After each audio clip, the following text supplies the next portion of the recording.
I was not a cool kid. And now, I'm not a cool adult. Although I do wear my snapbacks backwards and always respond with too short when a coworker asks me how my weekend was. Also, I wear vests to weddings instead of sports jackets and always drink my beers in a beer glass, even if I'm drinking a Miller Lite. Shout out to that fine Pilsner, by the way. So, scratch what I said. I am cool. What were we talking about again? Oh, yeah. I was not a cool kid. Though I wanted to be cool. I tried every which way to try to gain the respect and attention of my peers in an effort of convincing myself I was, in fact, cool. It wasn't until when in 7th grade I picked up the guitar and started learning a few chords that I actually started to believe my inner monologue's opinion that I was becoming cool. I learned how to play guitar in my dad's old Yamaha, another shout out, this time to Yamaha, the great acoustic guitar slash jet ski manufacturer. I had my first guitar lesson on August 18th, 2005. I remember that date because it was the third Thursday that August. That month traumatized me because Seminole County, Florida, had the audacity to start the school year on August motherfucking 1st. Anyways, that first lesson took place at the Jewish Community Center in Maitland, Florida, with this cool guitar teacher named Ron, who had the AC Slater style mullet. I'm pretty sure he taught me C, A minor, and G during that afternoon. I took practicing seriously and soon learned my first 3 songs: Satisfaction by the Rolling Stones, What I Like About You by the Romantics, and Green Day's Good Riddance, Time of Your Life.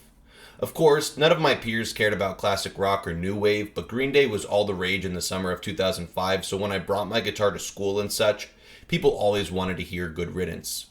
Fast forward to May of 2007 when my advanced drama class, which I was chosen to be in only because the drama teacher, quote, liked my name, did an end of the year show for the outgoing 8th graders. I'm not sure if I acted in that show, but my friend Brandon and I sang the Green Day classic in front of the entire 8th grade class with myself on guitar. Brandon and I brought the house down. Even though I'm pretty sure he pointed the microphone that we had, the only one that we had, in neither of our directions. Still, walking off that stage for a certain amount of time, I'm not sure for how long, I felt cool. So I thought that bringing that guitar to any kind of social event would keep me feeling like a cool guy. At the end of that summer, I joined a Jewish youth group called United Synagogue Youth, better known as USY. For our first event, we went to a campground for a few days in Pensacola, Florida, to do summer camp activities like tubing down a river, rock climbing, and color war. For color war, the green team summoned me to shred the chords to an interpolation of the song Just a Girl by the Click 5 to proclaim to the judges that the green team was, in fact, the best. But when the judges tallied the points from all the different competitive activities that day, turns out we weren't. Not winning Color War lacked importance to me because I had won over the respect of my peers through spending the week showcasing my ability to play random 4-chord songs, in turn maintaining my self-imposed cool guy image. One of the next major USY events for which I schlepped my guitar occurred the following spring. Essentially, the event served as a weekend retreat for young Jews, and I sought to further my cool guy spirit into uncharted, even cooler guy waters. I discovered how that feeling can diminish quickly that weekend as I found out that not everybody has my taste in music. People were requesting songs that I hadn't heard of or just hadn't been interested in learning. One girl came up to me and asked me if I could play Collide by Howie Day. I said no. She then asked if I could play anything by Guster, to which I shook my head. She then proceeded to ask if I could play anything by Dispatch, which I was again unable to respond to in the affirmative. At this point, I could feel the bottom of the house of cards that hosted my cool guy identity about to get flicked. Then she asked her final cutting question, quote, "Do you know how to play anything?" As she said this, rather than flick the foundation of said house of cards, she kicked it like she was Adam Vinatieri. In preparation for my response, internally, my thoughts scrambled to catch as many of those cards that were flying at this point so I can reel them in and restack them as soon as possible to deliver the statement that would save my honor, my integrity, my coolness. So in one fell swoop, I fired away with my response that perhaps would save face. I took a deep breath and said, quote, "Well, I can play Wonderwall." Hi, I'm Dove Brenner, and this is Hot Cakes from a 90s Stand, and welcome to our second signature song episode, 4th overall. Today we will discuss the Britpop Titans, a band perhaps as notorious as they are legendary, England's finest blowhards, Oasis.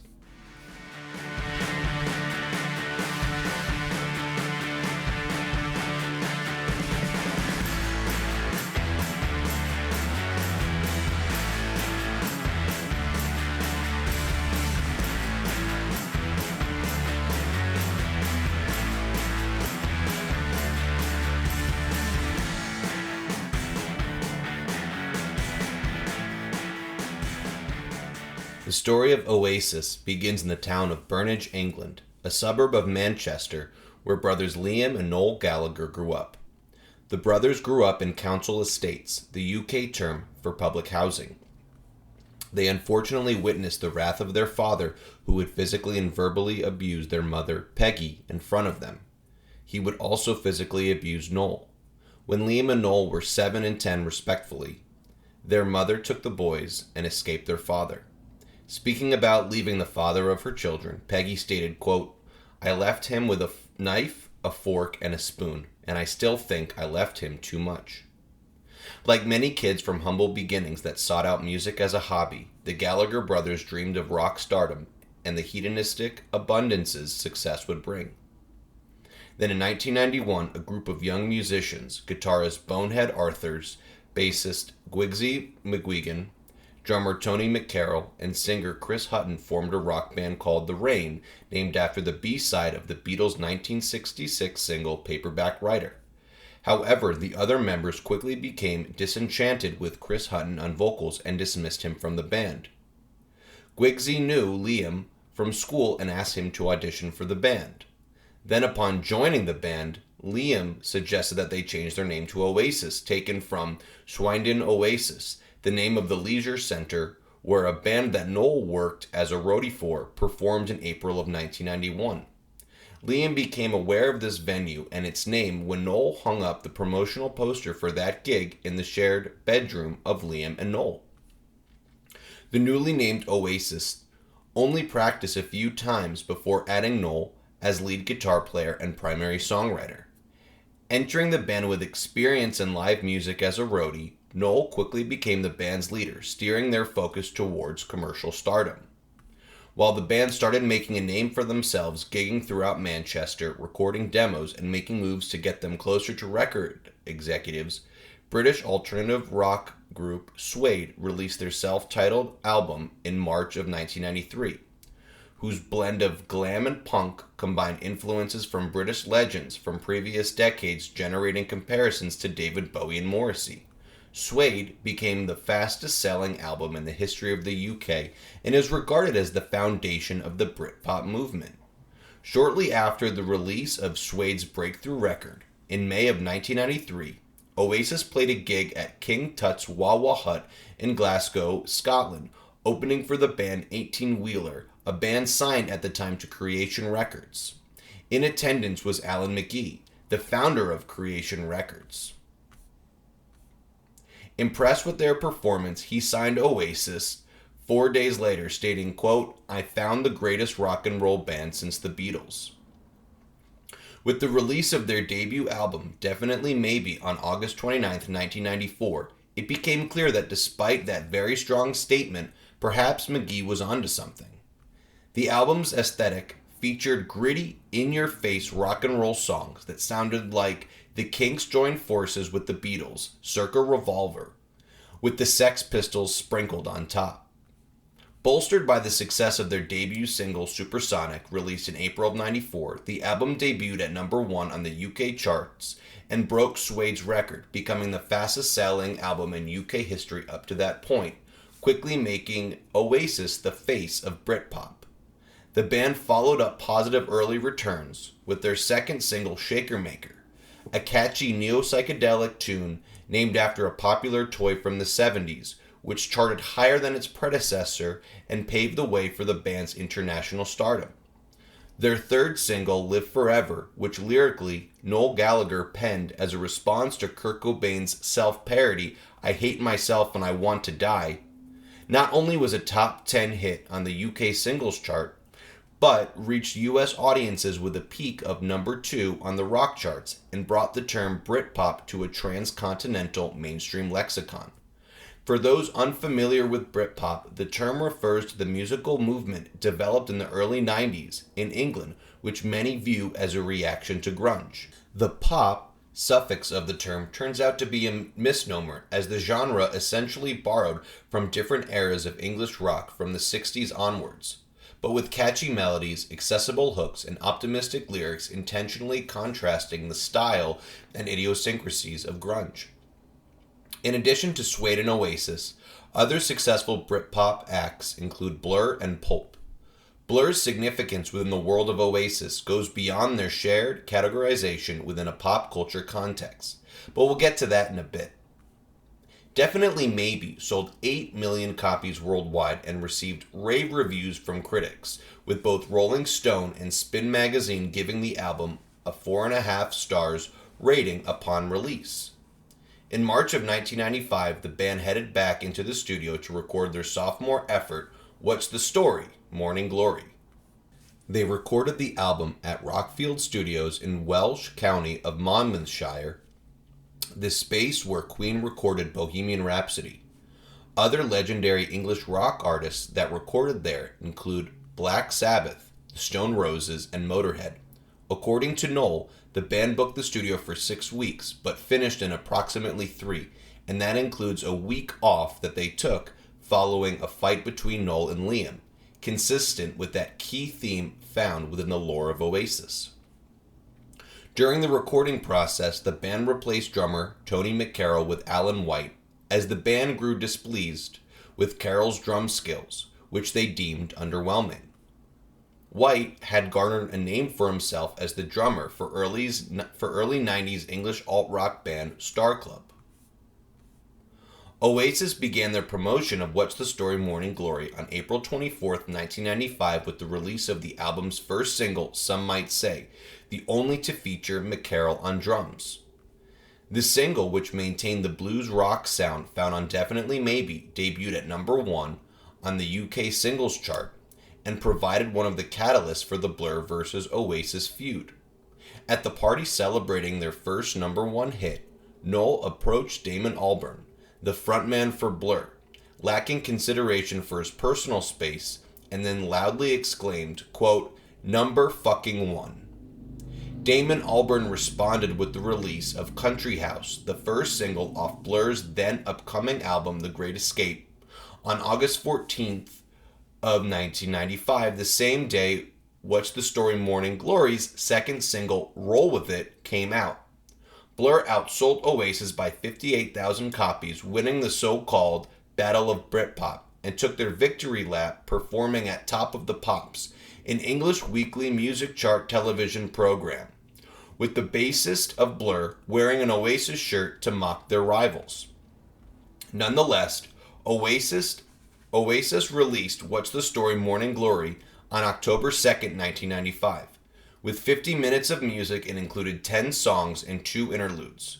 Overall, the album continued the gritty English rock sound found on the record's first 2 singles, albeit with a definite pop flavor.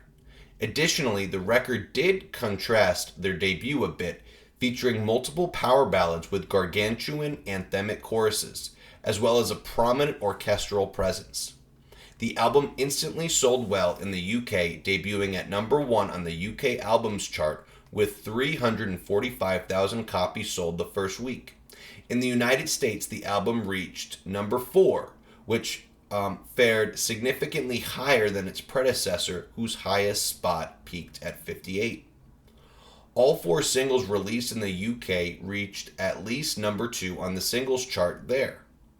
In the United States, while none of the singles from its predecessor reached the Billboard Hot 100, 2 singles from What's the Story? Morning Glory appeared on that chart, one of which made it into the top 10. Can you guess which one it was? Yeah, Wonderwall, of course. With 22 million copies sold to date, naturally, their 1995 effort turned them into international bona fide rock stars and, oh by the way, obliterated Blur's The Great Escape, which currently has sold just north of 1 million copies. As the first year into their crossover success, 1996 provided the world an insight into the magnitude of their success and the antics that would characterize the band's reputation moving forward. In February of '96, Oasis swept the Brit Awards, the British equivalent of the Grammys, winning major awards such as Best British Group, Best Album, and Best Video. Oasis, of course, didn't miss the opportunity to throw shade at Blur, with Noel and Liam mocking their rivals during one of their acceptance speeches, singing in unison the chorus of the title track off Blur's third studio album, Parklife. In May of that year, 2.6 million people applied for tickets for their summer shows at Knebworth House in South England. To put that already staggering number into perspective, that is 5% of the entire British population. Those shows occurred on August 10th and the 11th, in front of 250,000 people between both nights, an English record that would stand for 7 years. On August 24th, Oasis took the stage without Liam at London's Royal Festival Hall for their unplugged performance. Noel told the audience a sore throat caused Liam's absence, and thus sang lead vocals on 100% of the songs. While the claim of a sore throat may not have been a lie, it would be better to characterize that as true but misleading. Liam finally showed up to the venue only an hour before showtime, completely inebriated. He tried rehearsing with the band, an attempt Noel could only describe as, quote, fucking dreadful. While Noel actually did quite an admirable job, Liam used the performance as an opportunity to heckle his brother from the balcony seating with a beer and cigarette in hand. Less than 2 weeks later, Liam again created problems, this time at the MTV Video Music Awards at Radio City Music Hall in New York on September 4th, 1996, where Oasis performed their most recent hit single, Champagne Supernova. The lengthiness of the epic power ballad allowed plenty of time for Liam to shoot himself in the band's collective foot, showcasing the scope of his boorish tendencies. He introduced the song telling the audience, quote, I hope you're having a good time, but I know you're having a shit time. He then gracefully switched up the lyric from, quote, in a champagne supernova in the sky to, quote, in a champagne supernova up your bum. Liam concluded the performance by pushing the microphone stand to the ground, spitting his beer on stage, and then tossing the remainder of his beer into the crowd. And less than 2 weeks after that, an argument between Liam and Noel prior to a gig in Charlotte, North Carolina, resulted in Noel temporarily quitting the band and inevitably forcing Oasis to cancel the remainder of their North American tour. Noel did rejoin the band shortly after, but the internal tensions, in combination with their debaucherous exploits and their ubiquitous popularity, left them in a precarious spot, which their record label and management company Ignition were very aware of. Thus, the powers that be rushed Oasis into the studio to record the songs that Noel had written while on vacation with Kate Moss and Johnny Depp in Mick Jagger's villa in the private Caribbean island of Mustique. The band began recording their follow-up album, Be Here Now, in October of 1996 at EMI's Abbey Road Studios in London. The early returns on the album didn't impress anyone, with Owen Morris, one of the album's producers, calling the first week, quote, fucking awful. Noel reassured him that things would even out, but the central location of the recording became a hotbed of media press, a situation that Liam exacerbated with a cocaine-related arrest on November 9th. So to avoid the paparazzi's negative effect on the record, Oasis changed studio locations to Royal Ridge Farm in Surrey. Though the quality of the sessions surpassed the work they did at Abbey Road Studios, the presence of hard drugs marred the recording process. Morris said of the drug use in context of the album, quote, in the first week, someone tried to score an ounce of weed, but instead got an ounce of cocaine, which kind of summed it up. The album musically sounds like an attempt to combine the attitude-filled rock and roll vibes of Definitely Maybe with the anthemic choruses and epic standout tracks found on What's the Story Morning Glory. Noel's desire for this colossal sound culminated in excessive guitar layering and bloated song lengths. The 12-song album featured 71 minutes of music, almost 6 minutes per song, and that even includes the 2-minute final track of the album, which reprises the album's third-to-last song, All Around the World. Oasis released the highly anticipated Be Here Now, which Noel described as, quote, the sound of 5 men in the studio on coke not giving a fuck, on August 21st, 1997.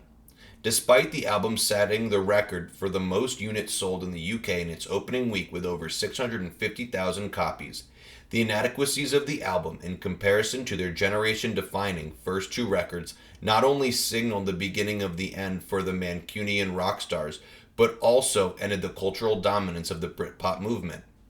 While the excitement surrounding the follow-up to Oasis' immortalized sophomore classic provided critics and listeners with rose-colored glasses, the early chart and critical success proved short-lived. The retrospective reviews found critics rescinding their early praise. For example, Pitchfork initially gave the album a 7.9 out of 10, but their retrospective review diminished that number to a meager 5.3. Rolling Stone originally labeled the record with a respectable 4 out of 5 stars, but in 2004 changed the review to a mere 2.5 stars. Despite the initial unprecedented commercial success of the record, Be Here Now underperformed its 2 predecessors. And although the singles charted well in the UK singles charts, in the United States none of the singles managed to appear on the Billboard Hot 100. They only achieved moderate success on the US rock charts with Do You Know What I Mean and Don't Go Away, peaking at number 4 and 5 respectively. Although the band would release 4 albums following Be Here Now, the band never replicated their Herculean buzz that surrounded their first 3 albums. Although each of their subsequent releases achieved significant commercial success in the UK, they never even approximated the commercial success of their predecessors. And in the United States, their appeal expired following their 3rd album, with none of their final 4 studio records reaching gold status. The only matters that seemed to garner attention for Oasis involved the feud between Liam and Noel. While the animosity between the brothers long preceded the downward trend of the band's popularity, the increase in quarrels between the 2 Gallaghers in the new millennium perhaps led to the group's ultimate demise. In 2000, while on tour supporting their 4th album, Standing on the Shoulders of Giants, in Barcelona, Spain, drummer Alan White's arm injury caused the group to cancel their gig, leaving the group unstructured free time. Of course, Liam and Noel took to drinking, and Liam's drunk ass, well, at least hopefully, questioned the legitimacy of Noel's daughter, Anais. Noel was not pleased with the comment and consequently punched his brother in the face, spat on his lip, and refused to play the rest of the tour. Apparently, Liam broke one of Noel's guitars in retaliation. In 2005, when discussing Liam, Noel told Spin magazine that, quote, I've kind of learned that instead of arguing stuff out with him and ending up in a fight, I work on his psychology and he's completely freaked out by me now. He's actually frightened to death of me. In the year of 2009, right before the band broke up, 3 incidents occurred, each acting as aggressive hits to the nail in the coffin that would bury the existence of an active Oasis. In April of that year, Noel told Q magazine probably the most beautifully derisive roast of his brother, quote, he's the angriest man you'll ever meet. He's like a man with a fork in a world of soup. Then in August, the band canceled their performance at the last minute at V Festival in Essex due to Liam suffering from laryngitis. Noel attributed the cancellation to Liam being hungover. Upon Liam threatening legal action, Noel apologized. The apology did not salvage the fate of the band as roughly 1 week later, on August 28, 2009, an argument ensued moments before the group's performance in Paris, during which Liam threw a plum against the wall, stormed out of the room, and returned with one of Noel's guitars and swung it at him, quote, like an axe. That's Noel's side of the story, obviously.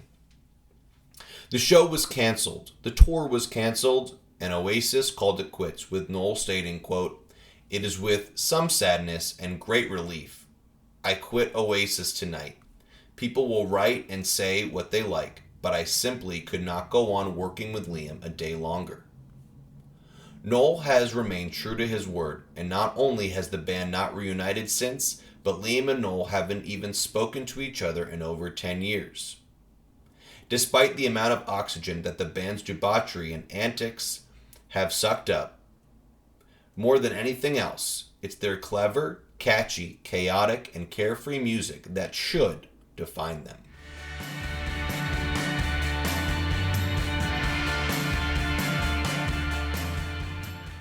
Before I could determine the signature song of Oasis, I had to do a deep dive and devise an anthology of songs that adequately reflects the trajectory of the band's existence.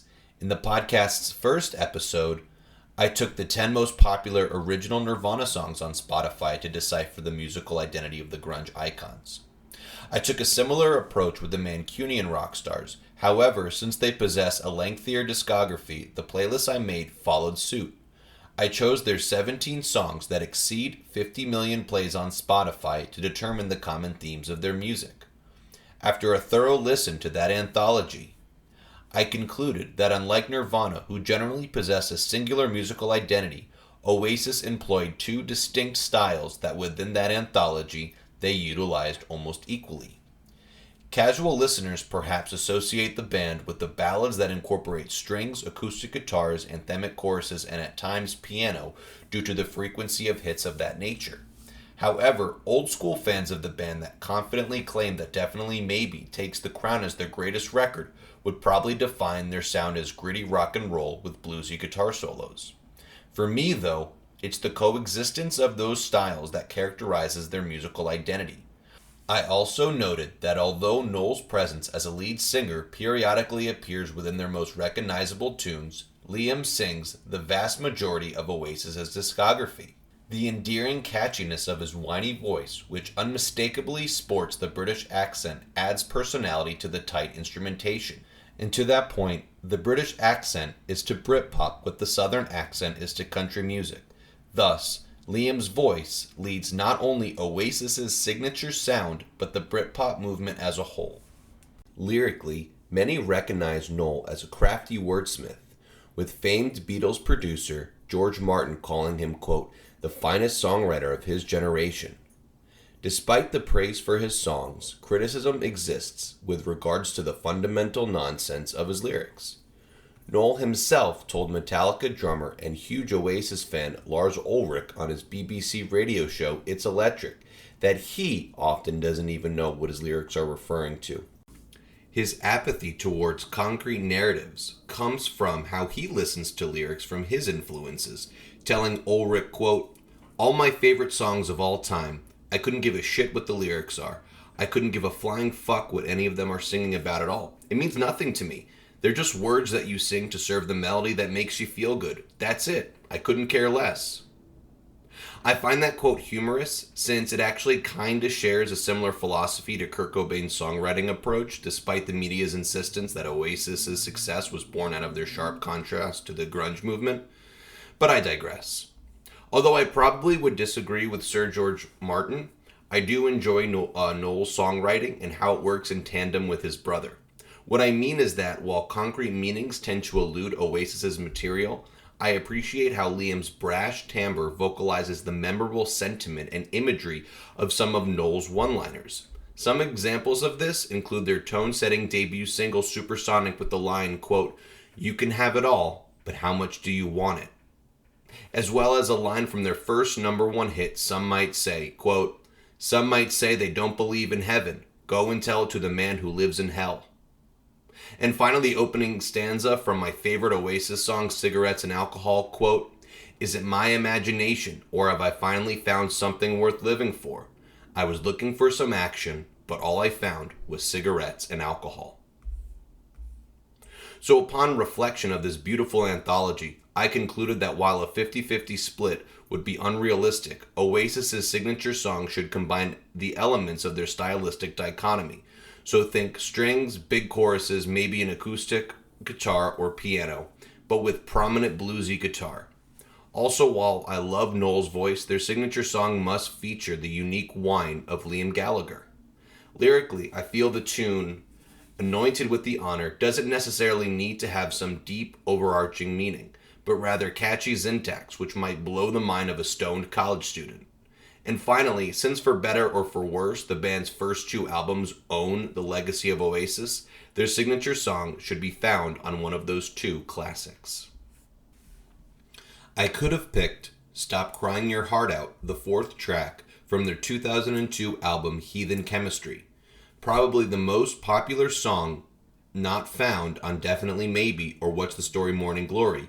To date, the song has 228 million plays on Spotify, and the video has over 135 million views on YouTube. The 5-minute ballad in which Noel and Liam politely tell the subject of the tune to stop being a wimp, essentially, features all the elements that a casual Oasis listener would eat up. The song begins with a dark, repetitious chord played on piano, reminiscent of Bonnie Tyler's Total Eclipse of the Heart. The song gradually incorporates strings, acoustic guitar, light percussion, electric guitar with a clean tone before breaking into a big, radio-friendly chorus. Stop Crying Your Heart Out charted in the top 10 in various European countries, including Ireland, Iceland, Italy, and of course, the UK. The single got no love from the US, but enjoyed success north of the border with a peak of number 6 on the Canadian pop charts.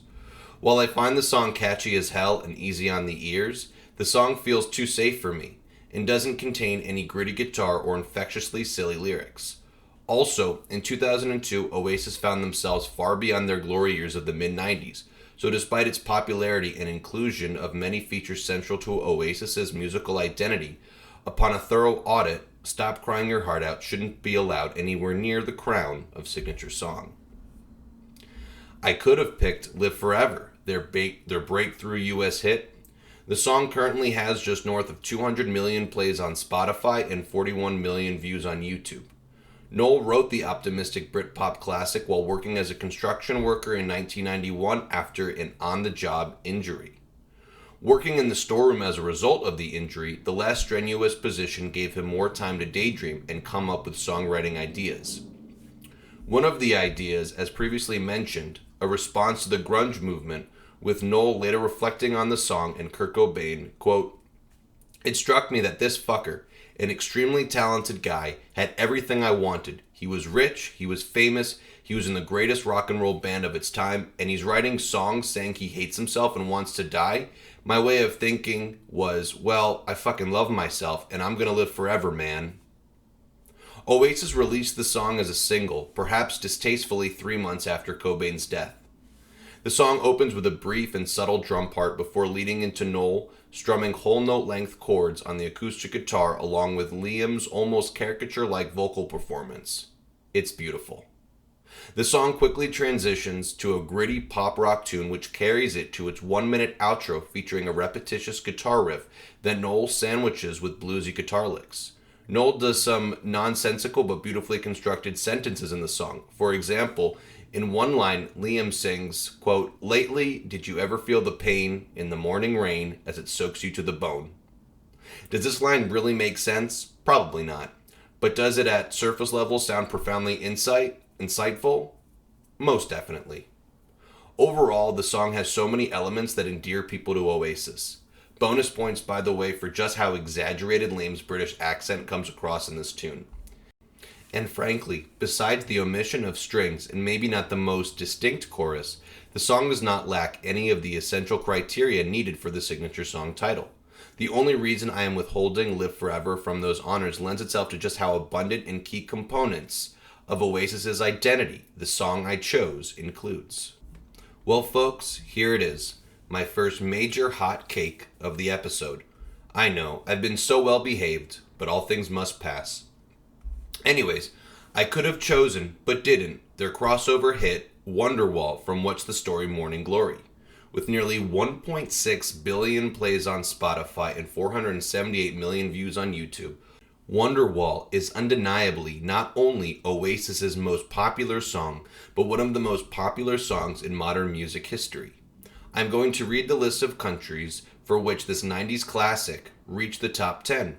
Australia, Austria, Belgium, Canada, Denmark, France, Hungary, Iceland, the Netherlands, New Zealand, Norway, Scotland, the United States, Zimbabwe, and of course, the United Kingdom.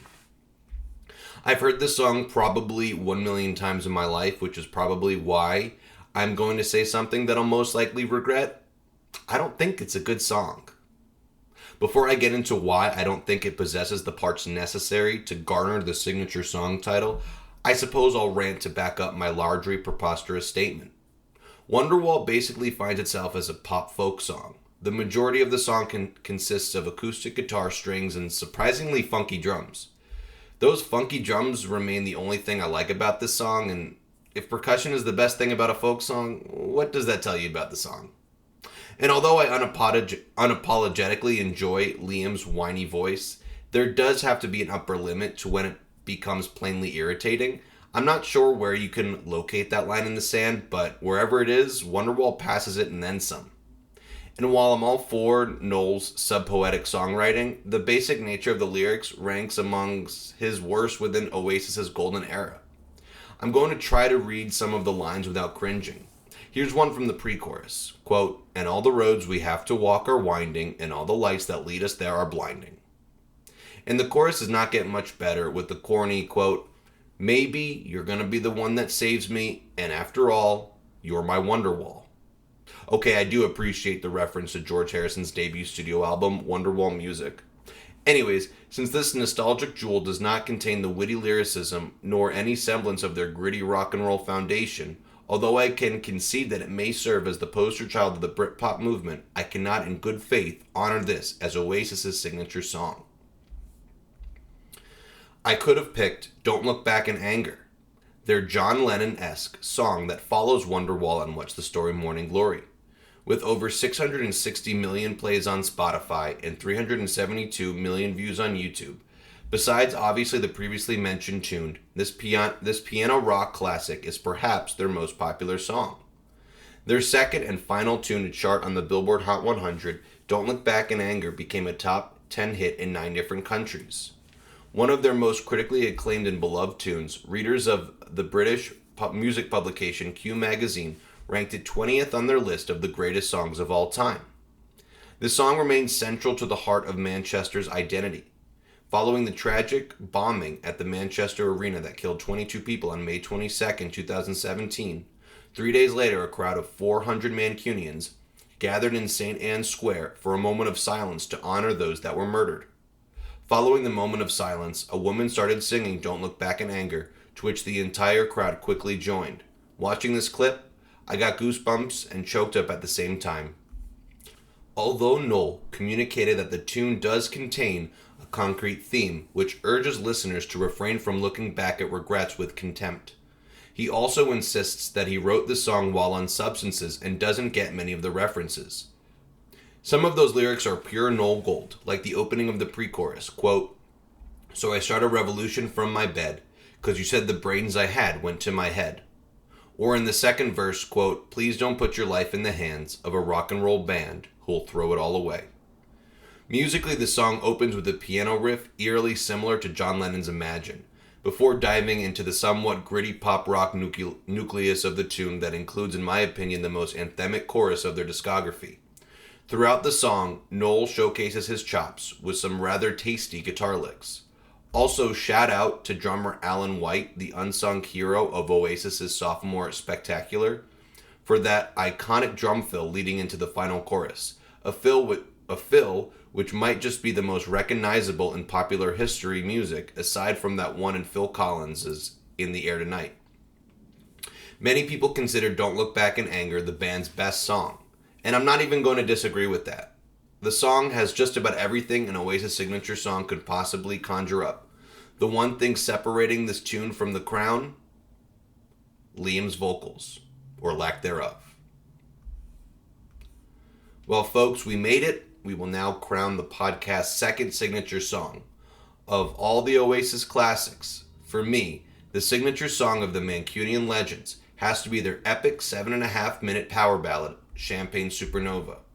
Despite the band releasing the song as a single in only a handful of countries, with over 316 million plays on Spotify and 108 million views on YouTube, Champagne Supernova's status within the catalog remains second to none.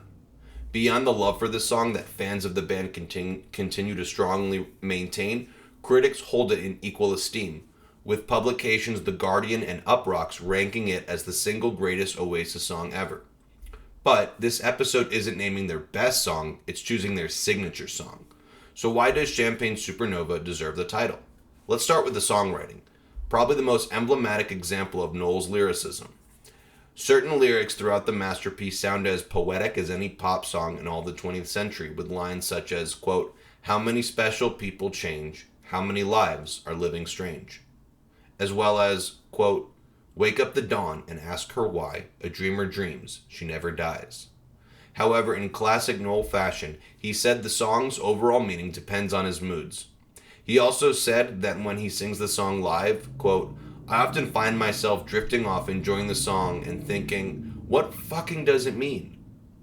Vocally, Liam puts on one of his best vocal performances, with his whine hitting just right and his British accent on point, especially on the word champagne in the choruses and the word faster in the pre-choruses.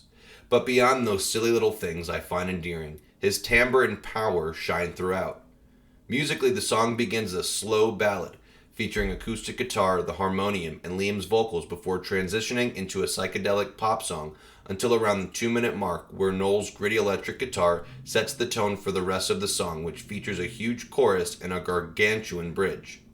The rest of the song jumps around between different levels of psychedelic rock, culminating in an explosive 1-minute jam featuring a prominent rock and roll guitar solo by Noel with Liam's anthemic vocals in the background, making the tune sound like a B-side from Sgt. Pepper. Champagne Supernova ends almost as soft as it began, with Liam repeating the anomalous line most synonymous with the song, quote, "Where were you while we were getting high?" A line so fitting given the diverse textures and colors found throughout its 7.5 minutes. A successor to Led Zeppelin's Stairway to Heaven, November Rain by Guns N' Roses, Pink Floyd's Time, and Money for Nothing by Dire Straits, Champagne Supernova remains a key member in the lineage of epic rock classics. But above all else, through the depth of Noel's vintage, meaningless yet pretty sounding lyrics, Liam's soothing vocals with a subtle whine, and the exploration of both sides of their musical identity, Champagne Supernova conveys the essence of Oasis. Therefore, claiming that the album closer of their most enduring success is Oasis' signature song, is a Champagne Supernova in the sky I'm willing to die on.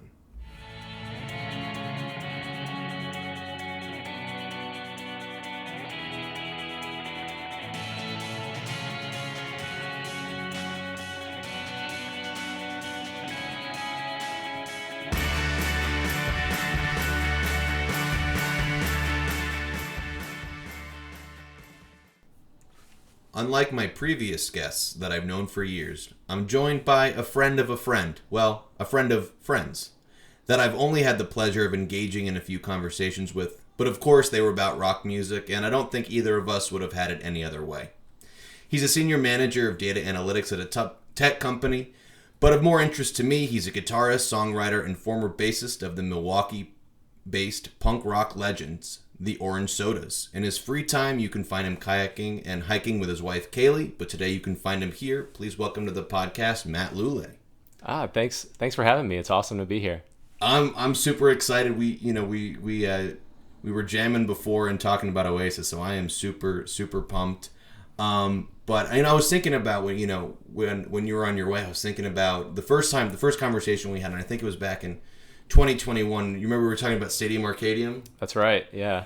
And so I wanted to get your opinion about the theme from my second episode, One Hot Minute. Are you familiar with that album at all? So my Chili Peppers experience is primarily in their later albums. I really love Stadium Arcadium. That album just got me through college, basically. So I do like a little bit of their earlier punk stuff, but tend to navigate more towards the more stuff. Melodic type Chili Pepper songs. Got it. Gotcha. Awesome. So let's get right into it. So what kind of music do you listen to most currently? Yeah, so I'm a bit all over the place right now with music, but I'm primarily listening to a lot of indie alternative stuff, some roots rock. Been listening to a lot of Lucas Nelson and Promise of the Real and KG Elephant, Houndmouth, Shaky Graves, those types of guys. So like, I only recognize half of those names. So you're gonna have to text me after this and be like, Dove, check out these bands because I think they'd be right up your alley. For sure. But what kind of music were you spoon fed as a child? I'm always interested to hear what people say for this. Yeah, so my parents were kind of children of the 60s and 70s, so I got a lot of the popular music from that era. So a lot of Motown, a lot of Rolling Stones, Beatles, Fleetwood Mac, those types of things. My dad was also a big Frank Sinatra fan, and he always played his Reprise album on road trips, and so I definitely am a big fan of all those types of bands and groups. Did you ever listen to like the Kinks or like Yeah, the Kinks, the Hollies, like all that sort of genre that was right in it. Yeah. Yeah, because I know obviously we're gonna get into Oasis quite a bit today, but I remember like when I was reading about them, like your influences were like the Beatles and like the Kinks and a lot of those like English rock bands of the '60s and '70s and such. So I was just like curious if that was some stuff that you like grew up with and maybe that like fed into your ultimate interest in the band. I mean, that's getting pretty deep, but now that you mention it, there's probably something to that. Yeah, for sure. But when I know you were telling me a little bit about this before we started to record, but when did you start to discover music on your own? Yeah, I want to say it was probably sometime in middle school, 6th, 7th grade, probably in that range, was when I was really starting to listen to my own music. That was, starting to watch MTV and all the music videos that were coming across there. And AOL Sessions was doing their thing during that time. And I was really discovering kind of live music heading into high school. And that's kind of where it blossomed for me. And what kind of music was that you were getting into when you were discovering it on your own? Yeah, I think it was a lot of kind of the early '90s popular music. And you kind of think of the alt rock stuff, the grunge stuff, Pearl Jam and Nirvana and Third Eye Blind and the Gin Blossoms, and those types of bands. But there was also some hip hop mixed in there. So I was listening to some Project Pat and 3 6 Mafia and those types of guys too. So it was a bit eclectic. Yeah, I love that. That's a great mix and a very nostalgic mix for me. And we were talking about earlier about like the first songs that I remember hearing on the radio that I can trace back, on the timeline as like the earliest songs that I remember. And Third Eye Blind definitely, like I remember, what was it, '97 when their big album came out? I think. I think so. They had two albums that came out, Blue and their self-titled, yeah. And those two were pretty big albums for them. They blew up. Because I remember hearing Jumper and Semi Charm Life like when I was 4 years old. So no, it's Third Eye Blind. They're awesome. But it's not a Third Eye Blind episode. Yeah, maybe next time. Although maybe down the road. Yeah, we could definitely do one on that. Yeah. For sure. So my first question: Blur or Oasis? Definitely Oasis. I can't say I'm a huge Blur fan. I know they probably still do have a big rift between those two bands, and it's kind of an epic history behind those two. Kind of have like the Manchester guys that are blue collar, grew up lower middle class in the north, versus like Blur, which I think they were mostly kind of from the London area and college educated, came from more affluent families. So I think they had a big rift, but I'm definitely the Oasis guy. Yeah, it's funny. I didn't even know that until. Yeah, one of my best friends. He's a big fan of Gorillaz, and I had no idea that it was this like the Gorillaz is the frontman for Blur. Yeah. But no, I definitely gave Blur quite a bit of listening, like in preparation for this episode, and Blur I think is a great band, but I can safely say that I'm with you. I think Oasis is the better band. I think the world would agree with you in terms of album sales and those types of things, just in terms of popular. What was most popular, but yeah, definitely still a lot of respect for Blur. For sure. Anyway, so when did you first hear of Oasis? I mean, I think I had heard some of their music probably in high school, their more popular songs, Wonderwall and Don't Look Back in Anger and those types of things. But I can't say I was ever really a big fan. My sophomore year in college, I studied abroad in Birmingham, England for a year, and that's they're ubiquitous over there, obviously. And I came to really have a fondness for that band over time, and listened to a lot of their live stuff while I was studying and things like that over there. And they're obviously huge, and they were huge in the flats. The local guys listening to Oasis and all over the pub scene there as well. So that's really where it kind of started for me and blossomed from there. And you were saying that like Don't Look Back in Anger is like the British equivalent of like Don't Stop Believing, or like just a song that everyone knows all the words wherever you go. It is an absolute anthem in England for sure. I think that song has taken on a life of its own, and it's sort of a song about defiance and building up resolve, and so I think it's sort of defined almost a nation over there in terms of resilience. Mm-hmm. Definitely, especially like in recent years, there's been obviously a lot of turmoil over there in a lot of different areas. So probably I guess to your point that that resilience, Don't Look Back in Anger represents well. Mm-hmm. But beyond that, and Don't Look Back in Anger, I was thinking about that. That might be my favorite Oasis song. I think for me, it's either Don't Look Back in Anger or Cigarettes and Alcohol. Mm-hmm. Just that song's hilarious. Yeah, absolutely. It's a great song, and it probably defines the ethos of that band in the early days a little bit, and their swagger. Oh yeah. But anyway, so beyond Don't Look Back in Anger, what are some of your favorite Oasis songs? I would say my favorite Oasis song is probably Listen Up. That was off their compilation album of B-sides, funny enough. And so I think that song is just fantastic. But beyond that, Don't Look Back in Anger is up there. I still really love Wonderwall. I know it's sort of taken on a bit of an alternative popular meaning these days, but I think it's a great song. Supersonic off their first album is absolutely incredible. Yeah. And there's a few other ones. I would say Whatever, Married with Children mm-hmm. are also fantastic songs. That's a great closer. I think because that's the closer from Definitely Maybe. I believe so, yeah. And that's great because that kind of leads into what would happen, because they had like quite a few acoustic songs down the road. Mm-hmm. Obviously Wonderwall being the most successful. And my apologies for in the monologue, I definitely trashed Wonderwall quite a bit. And I will say it's only probably because I've heard that song 10 million times. Yeah, for sure. But so my apologies about that. This is always a great question because you're a huge Oasis fan. So this is probably a question that you've thought about quite a bit in your life. But what is the better album, or what do you prefer, Definitely Maybe or What's the Story, Morning Glory? That's a great question. I would say those two albums back to back in terms of quality, start to finish, are among the best consecutive 2-album productions of just about anybody. If I had to choose one, I would say probably their debut, Definitely Maybe, I think is personally my favorite, even though I think it had a little less commercial success. I think that album is a little more raw, a little more brash.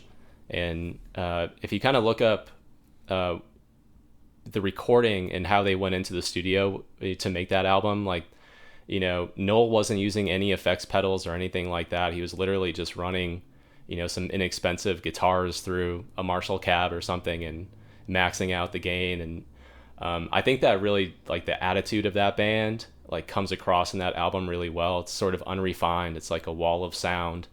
And I think that album just has swagger and attitude oozing out of it. Definitely Maybe. Obviously at the top, What's the Story, Morning Glory has all the hits, like mm-hmm. some of the bigger hits, with Don't Look Back in Anger and Wonderwall and those types of things. But I feel like it was a little more of a ballad type album, like bigger choruses, bigger lead ups to choruses, and perhaps the songwriting was a little bit more refined on that album as well. But I don't think it quite had the punch mm-hmm. that Definitely Maybe had. Yeah, no, definitely, like, to your point, Definitely Maybe, like you said, like, not really using effects and that brash attitude. really lends itself to that like working class ethos. I think that they were, that they beautifully, in a beautiful manner, became the poster children for, Yeah, you're absolutely right. I think that's a major reason why it resonated so much with England and abroad. Yeah, and I thought a lot about this. Like, do I prefer Definitely Maybe or What's the Story, Morning Glory? And I can't like have the cop out and say I like them equally. But there's things about both albums that I could go either way. But I think overall, like if I'm life or death type situation, I gotta say What's the Story, Morning Glory. And I'm not even saying that to be contrarian, because I was thinking a lot about it, because I think at the same initially I had your opinion. I was like, well, Definitely Maybe has the more brash rock and roll stuff, like really embodying like the Kinks and like the early Beatles and stuff like that. But kind of like upon reflection and really like a thorough listen to it, you do have those ballads. You have like Don't Look Back in Anger and Wonderwall and Champagne Supernova and all that stuff. But then you also do have just like some gritty rock songs. Like some might say in like I love the title track, by the way. I wasn't even really familiar with that song before preparation for this episode. That's a great song. Yeah, that's a hard hitter, yeah. And there's also, I don't know if you noticed, there's a really cool like Beatles reference in there. Oh, I didn't know that. There's a line, it's like, the song Tomorrow Never Knows by the Beatles? It's the last song off of Revolver. Yeah. Like there's a line like, tomorrow never knows what it knows today, or something like that. And I was like, oh, that's a great song. I'm sorry. No, it's great, yeah. But, so yeah. Gonna give like a slight edge to What's the Story, Morning Glory, but then like you said, I love the attitude and the swagger of Definitely Maybe. But no, I didn't give a ton of listens to their 21st Century albums, right? Anything after Be Here Now. But what do you think of their 21st Century albums? Yeah, so I don't think they're as of the quality, certainly, as what was produced before 2000. But you still have some great songs. I think, in my opinion, when you think about like Standing on the Shoulders of Giants and like Heathen Chemistry and some of those other more obscure Oasis albums that still had big success in England, but didn't really have the widespread worldwide success here. There's one or two songs in each of those albums that are still amazing. But I think the quality, there's a lot of skip over songs, in my opinion, and that's coming from a big Oasis fan. I think those albums for me are hard to go start to finish and be like, this is a really high quality album. Yeah. I do think there is a bit more of a refined approach to some of those albums, just in terms of like the way some of those songs came across, and the solos. There was some more experimentation with effects and stuff that they were doing in the studio, I think. With songs like Gas Panic and Do You Know What I Mean? Like really cool, like vibey songs that they weren't really doing that type of stuff early on, where it's just kind of in your face, like overdriven guitars sort of thing. Mm-hmm. For sure, and for sure, and because I listened to all the albums, I couldn't make it through. What was it? Dig Out Your Soul, is that their last album? Yeah, I couldn't make it through that. I couldn't do it. I tried, but yeah, I agree. I think there's just a lot of skip over material there. I think Waiting for the Rapture is on that album though, and that's still like one of my favorite Oasis songs. That's on Dig Out. I think it's on Dig Out Your Soul, and that's just a fantastic song. That's just kind of more Noel doing what he's doing. Yeah. And he plays some amazing acoustic renditions of that, and some of the live stuff I've seen online. And I saw Oasis, I think in 2008 in Minneapolis, the year before they split up, which I thank my lucky stars I was able to do that, because who knows if anybody will get that chance again. Right. But that they were touring, I think, for that album at the time, and kind of a mediocre album, but definitely still some good tunes on it. So what was the name of the song that you mentioned that's really good on Waiting for the Rapture? I think it's Waiting for the Rapture. I'll definitely have to check that out. But I would say, like, listening through, I like Standing on the Shoulders of Giants. Like, it's a solid album, right? And what was the 2005 album? Do you remember the name? Was that the Heathen Chemistry? No, that was 2002. I think it was like something about the truth. Oh, do you like I can look that up. Yeah, there was Standing on the Shoulder, Heathen Chemistry. Was it like Don't Give Up the Truth or something? Something like that. Let's see. Don't Believe the Truth. Don't Believe the Truth. Don't Believe the Truth. There was like definitely some songs on that I really enjoyed. And I think like critically that of their 21st century albums, or really anything after What's the Story, Morning Glory, I think that's their most acclaimed album. That has like Lila on it. Yeah, it has the importance of being idle, I think, too, which was a big hit. Even though people argue like he ripped off kind of the intro to that, which I think is well, that's par for the course with Noel. Yeah, there's quite a bit of borrowing going on in terms of that songwriting and stuff. Right. Well, even like going back to Don't Look Back in Anger, like he's unapologetically and he doesn't try to hide it. It's like, yeah, I took the riff from Imagine. There's another John Lennon song, I can't remember the name, but like that he took it from. But I would say the one album that I listened to that I really did enjoy, I liked Heathen Chemistry. I thought that's a pretty good album. Yeah, for sure. No, definitely some good tracks on it. Yeah. And there's one song, I think, Little by Little on Heathen Chemistry, which reminds me so much of Pink Floyd. Yeah, it's a great song, and that's actually one that still kind of has those hard driving guitar tracks on it, you know. And it's a bit of an anthem. So I do that's a very popular song in England, and even was when I was over there. So it's well known. Another song that was on Heathen Chemistry that I was really surprised that it was just super popular, like on the streaming platforms, was "Stop Crying Your Heart Out." Yep. Oh, how do you feel about that song? Because I've mixed feelings on that. It's a bit of a ballad, right? Kind of a slow Noel kind of song. I think it's good. Songbird is also on that album too, I think, which is, if I remember correctly, is one of the rare Liam written songs. Really? So he did write a little bit. He did. I mean, I don't know what the percentage is, but I mean, the vast majority of their songs were written by Noel. But I think at that time, Liam was starting to build some songwriting chops, which carried over into his solo career and with BDI later on when Noel split off into the High Flying Birds. Have you listened to any of Liam's solo stuff? I have a little bit. Some of it's pretty good. Like I think he has a couple of really good songs that he's written once. I think is one of his more popular ones. I initially followed. I was definitely a bigger Noel fan, and like every Oasis fan will have like their preferred brother. Yeah. But I was definitely on the Noel bandwagon. So I followed him when he went solo more closely, and his first solo album was amazing. After that, I think kind of went downhill in my opinion. Yeah. Although I think the quality of the songwriting perhaps was a little bit more coherent than his early Oasis days. Again, not saying too much. Yeah, I know, exactly. I had skipped this question, so I want to go back to it. But do you think that Be Here Now was a good follow-up to What's the Story, Morning Glory? Yeah, I mean, I don't think it has the same start to finish quality as the previous two albums. Definitely maybe in What's the Story. I do think it's a good album. That's actually one that I can listen straight through and be a fan and not be like I need to skip this song or this few songs. So I think in my opinion, it's a quality album. Like, so what do you think? I like it. I definitely like it.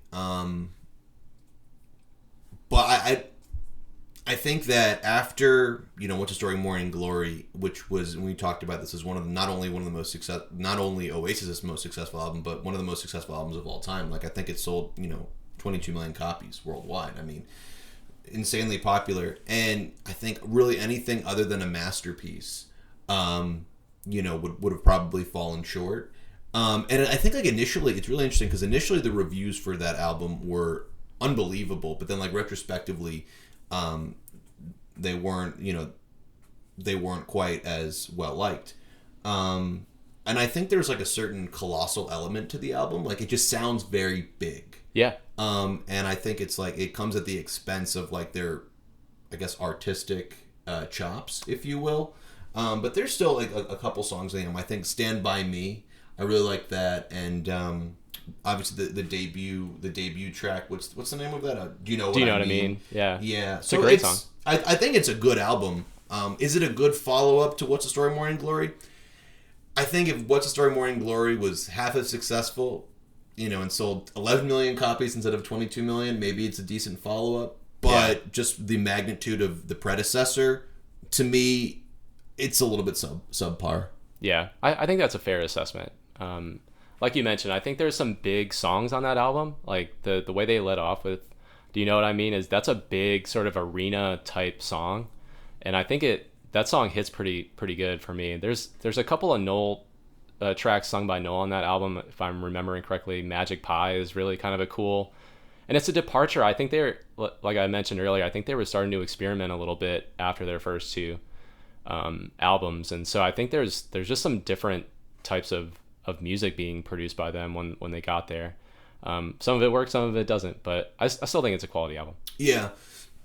And I think that I read that, like, in order to give it that, like, gargantuan sound, I think, like, Noel, did, like, 10 guitar tracks. Like, he overdubbed it, like, 10 times, like, something crazy like that. He's famous for, I know even in their first album, he was trying to overdub guitars, like, way over the top, and he had, like, the producer had to kind of rein him in. Like even on Supersonic, which is, I mean, there's so much guitar, like lead and rhythm guitar in that song, and to think that he had to be restrained to bring that back, like I can only imagine what those original demos sounded like. But kick-ass song for sure. No, Supersonic, that's great. And now I think it's so poetic that Supersonic was their first single. Yeah, because that, like, introduced the world to them, and that I think more than any song in their discography, that song is just so full of attitude. Absolutely. I think that song's amazing. It's probably one of my top 5, and I think it just has like really cool guitar work, like the layering of guitars. The final product of that was really cool. The story, I was reading something about that song, because like you said, it was their first single, and what a cool song to release first, right? But I think I think most of them were unemployed going into their first record deal and creating Definitely Maybe. And so they had like no money for gear. And so he actually was lent a Gibson Les Paul by Johnny Marr from the Smiths to record a big chunk of those songs, because he was playing, like a beat up Epiphone Riviera or something. Now, did Noel know Johnny Marr from his roadie days? Because Noel was a roadie, right? He was. Was it the Stone Roses or something? I don't remember the name of the band that he was a roadie for, but he was for a couple of years, because Liam had the band started, and Noel didn't join the band until I think a couple of years into it, and he brought all the songs basically. Yeah. Well, I think the agreement was, okay, I'll join your band, but I'm going to be the lead guitarist, and I'm going to be the primary songwriter. Right. And they're like, all right, I guess we'll do that. Yeah. Because I know, like, his roadie days, like, that's where they got the name of the band Oasis from, was like his roadie days. Because, do you know this story? No, I don't actually. So, like, Noel, I don't remember the name of the band that Noel was a roadie for, but the band that he was a roadie for performed at some venue, and the name of the venue had the word Oasis in it. And it was, like, obviously a big deal for Noel that he's, being a roadie with this, like, this well-known band or whatever. So a promotional poster from that gig he hung up in his room. Now, they like you said, they grew up working class, didn't have a lot of money, so Liam and Noel shared a room, and Liam saw the poster and, like, thought the name Oasis was, like, the coolest thing. I never heard that story before. It's really cool. Yeah, it's very cool. I concur. It's funny you mentioned that. I had read somewhere that they got their start basically in a talent competition, and so it was a local Manchester talent, like, battle of the bands, basically, what we would know now. But they won that competition and apparently came out of it with a 6-record deal or something like that. It was a crazy story. I think the story was they played a show in, I think, Glasgow or somewhere in Scotland, and I think it was Glasgow. They were opening for some band, and there was, like, they were playing at some pub or whatever, some bar, and there was, like, 6 people in the audience. One of the people in the audience, I think his name was Alan McGee, who was the founder and CEO of Creation Records, and was, like, blown away and then signed him. I think that's the story. But I'm curious. I'm sure there's probably something with the talent. I'm not too familiar, so I'll have to look into that. But the next question I have for you, and you were talking about, like, when you were studying in Birmingham and just, like, how huge they were and how ubiquitous they were. Why do you think that they got so big in England? It's a great question. I think if you were to ask Oasis fans, that question, you get a variety of answers. I think for me, when I think about why they were so big, England has this super rich history in terms of like guitar driven rock and roll bands, and and I think Oasis is in the spirit of that, like continuing the spirit of the Rolling Stones and the Who and Led Zeppelin and all those guys. Obviously, it's a bit more of a poppy version of some of those bands, but I think it's the same sort of energy and same sort of approach. And so I also think around that time, like there was some music out there that was kind of dark themed, like grunge music that was becoming really popular. Think of like the lyrics to a lot of Nirvana songs are not very happy. Right. Not the most uplifting. Not the most uplifting, exactly. And I think when you listen to Oasis's early albums, like a lot of it's just like very, very happy and very upbeat. Yeah. And it sort of puts you in a good mood. And like even some of those songs like Live Forever, I think Live Forever itself was written as sort of a counter to a lot of the dark themed lyrically based music that was out there at the time. And I think that resonated probably. But beyond that, there's a lot that makes them unique and blows them up. But I think that's probably at the heart of it. I love that. I love that. And I think the Live Forever, that was like in a response, like Nirvana, one of their B-sides or whatever was. Now the song was written ironically, but like if you don't really know Cobain as a songwriter, you kind of will miss that. And they were so big where like a lot of people didn't have the luxury of really knowing Cobain's personality. So like if a casual listener hears like a dark song, they're gonna take that at face value. And I think Noel did that with the song. It was called "I Hate Myself When I Want to Die," because Noel was like, You're so rich. You're the most successful songwriter in the world. You're the biggest band of your generation, and this is the crap that you're writing. Right. So that was like Live Forever's response, and it's interesting because you and I, we love both bands. Right. Yeah. Exactly. But I see Noel's point of view. Right. But anyways, so and what about? I mean, that you probably just answered this with your previous response, but what do you think about Oasis makes them unique? Yeah, another great question. I think a lot of it boils down to the dynamic between Liam and Noel. I think that's pretty rare. I would say that's pretty rare in music. Not having brothers that are feuding, but at that level, I think is something pretty wild. I do think Liam has like an iconic rock voice, especially early on.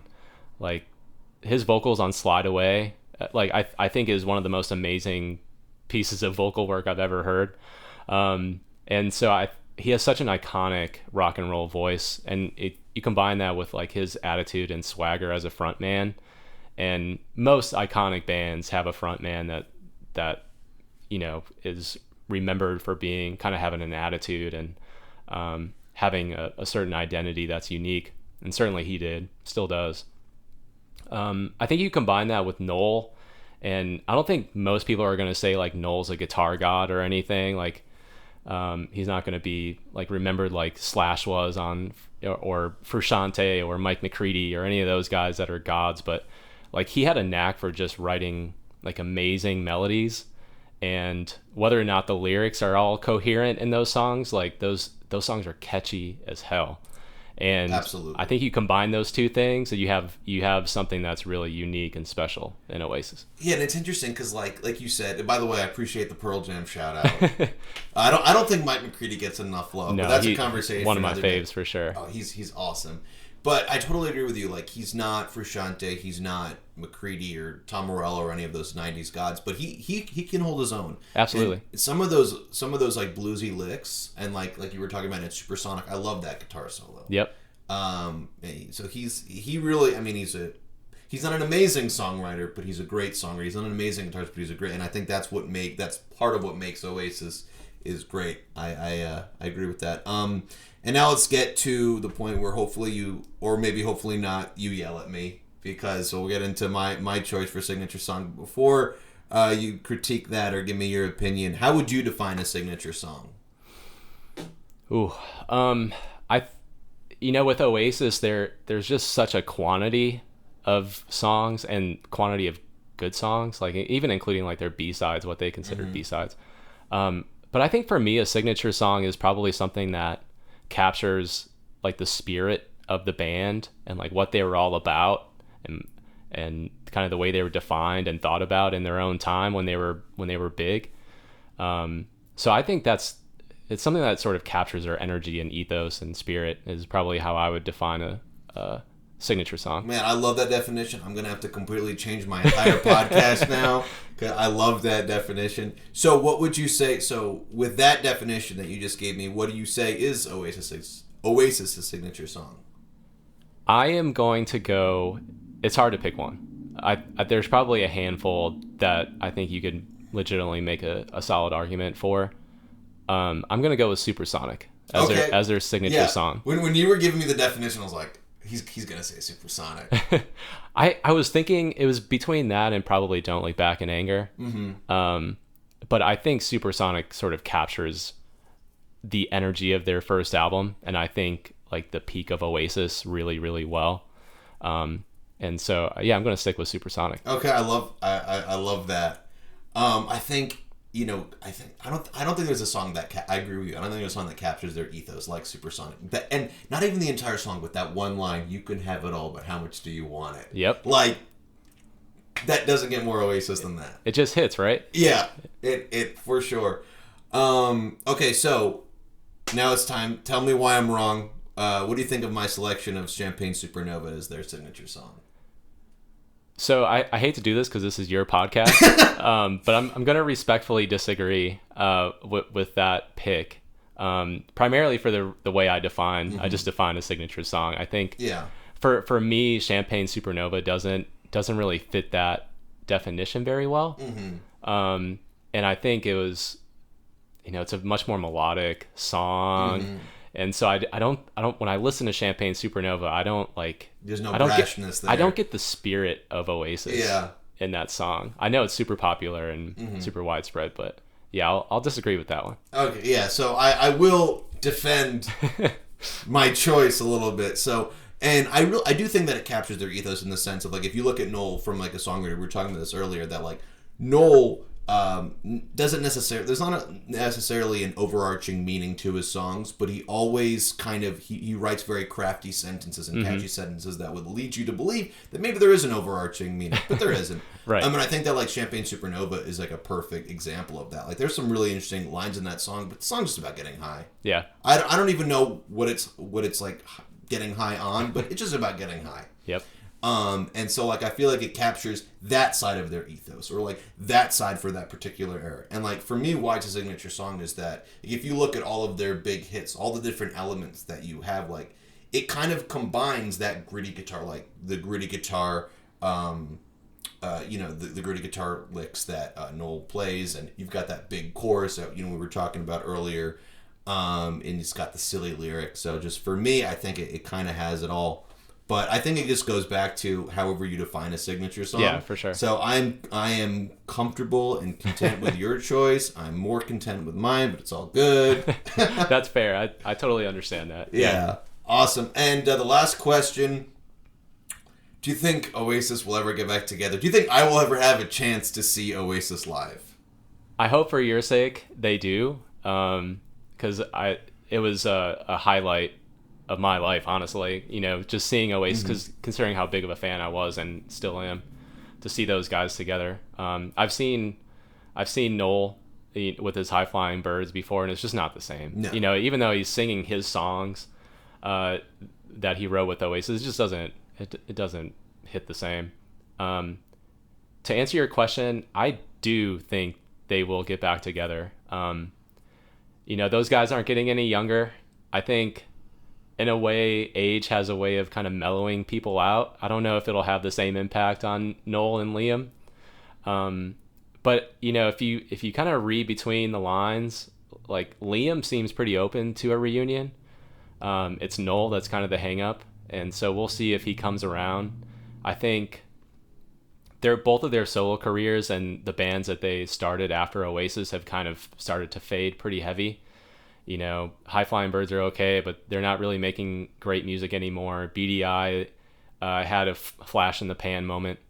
But I could totally see them getting back together for a reunion tour and just doing like Wembley Stadium and maybe going back to Nebworth to recreate what they did in '96, which would be amazing. But we'll see. Yeah. I think at some point, I think realistically, the money is just going to be too great of an offer for them to turn down because, if they're probably not getting the royalties that they used to get from their stuff. And, their live performances aren't probably gaining the same traction. So I think at some point the money is going to be too much. And, they're brothers. And they haven't talked in so long. First, they gotta get them in a room without any alcohol, without any blunt objects.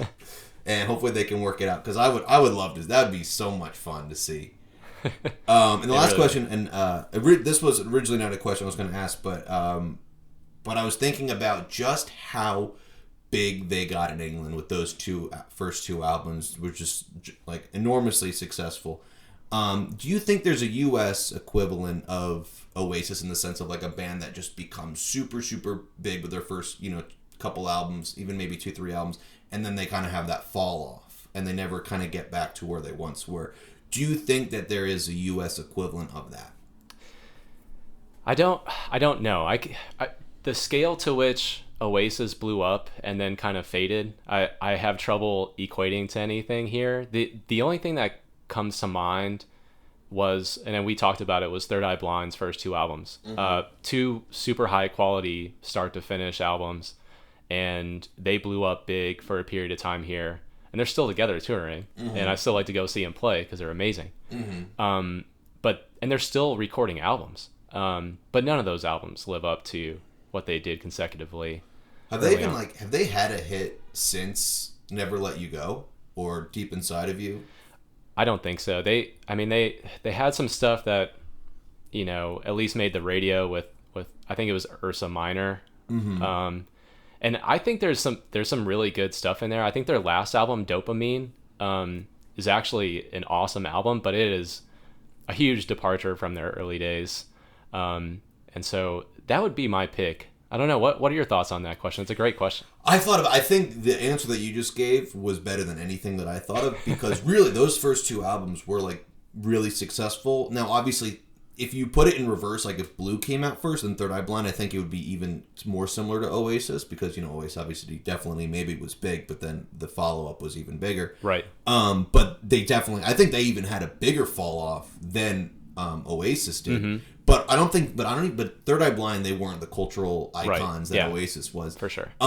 What I thought of three bands, and I'll tell you like kind of what I was, again, none of the bands that I'm about to mention, I think, compare that well to Oasis, but the first band I thought of was the Ramones, and that was just in terms of their first two albums, their self-titled and Rocket to Russia, are their like most critically acclaimed albums, and I don't think anything after that ever lived up to it. Now, the Ramones weren't really that commercially successful while they were alive. It wasn't until they like broke up that they really started to be recognized. But so like the Ramones were one of them, and then the other ones I thought of were the Killers, because you had like Hot Fuss and Sam's Town, and then the follow up to Sam's Town that I can't remember the name. Those were like really big, and then I don't think they've had like a mainstream like single since. Right, and they were huge. They were huge. Yeah, that's true. I never even considered the Killers, but I think that's a great answer, because they were massive along that timeline where they put out those first albums. No, for sure. And like Hot Fuss, Mr. Brightside, is in the conversation now with like Don't Stop Believing, and Sweet Caroline is just the karaoke anthems. Right.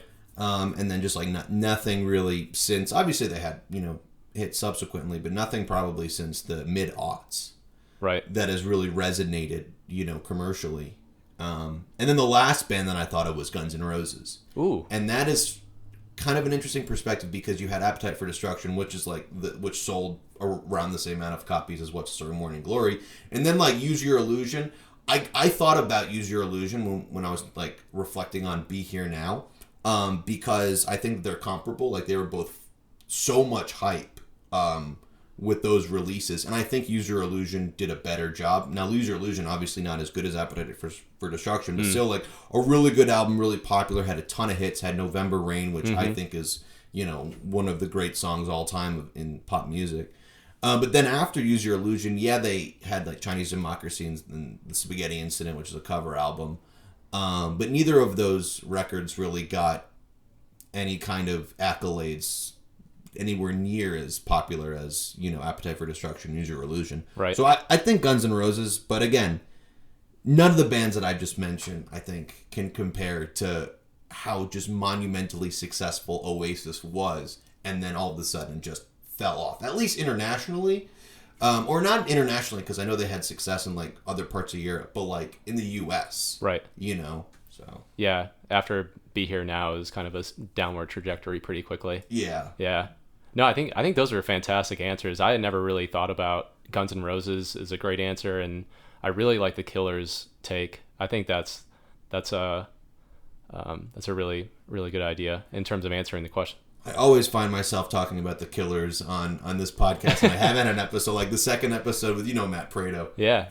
We talk quite a bit about the Killers, and I just love them, you know. Yeah, great band. I was also thinking about the Strokes, but I don't know their albums very well, but I know, like, along with the Killers, they had kind of a shot to stardom, and then kind of I haven't heard anything from them recently. Well, they had that comeback album that they released. It was good timing. They released it like right during the beginning of the shutdown from COVID. Probably, I think it must have come out in like March or April. So like when everybody was at home and everybody was, ingesting content. But actually, I really like that you brought up the Strokes, because I think that if there is a U.S. equivalent to Liam, I think it's Glee and Casablancas. Yeah. Because I saw the Strokes. They played at Shaky Knees in 2021. Okay. And he just showed up on stage, and he was drunk out of his mind. And like I can't remember the name of the song, but they started playing a song and they had to stop because Joan's like, I don't remember the words. Next song. That is an equivalent to Liam right there. A lot of swagger too, for sure. Well, thank you for indulging me for that rant on the last 5 minutes or so. But Matt, thank you so much for doing this. This was awesome. And hopefully you'll rejoin the podcast again in the future. Yeah, thanks so much for having me. It was a blast. Really enjoyed kind of going back and listening through to the albums. And it was fun to jam prior to the podcast too. So thanks a lot. Yeah, man. Thank you. Thank you all for listening, and a special thanks to Matt Lulay for being a tremendous guest. Have a great rest of your day, and whatever it brings, hopefully music is involved. Again, I'm Doug Brenner, and this is Hotcakes from a 90s Stand. Take care.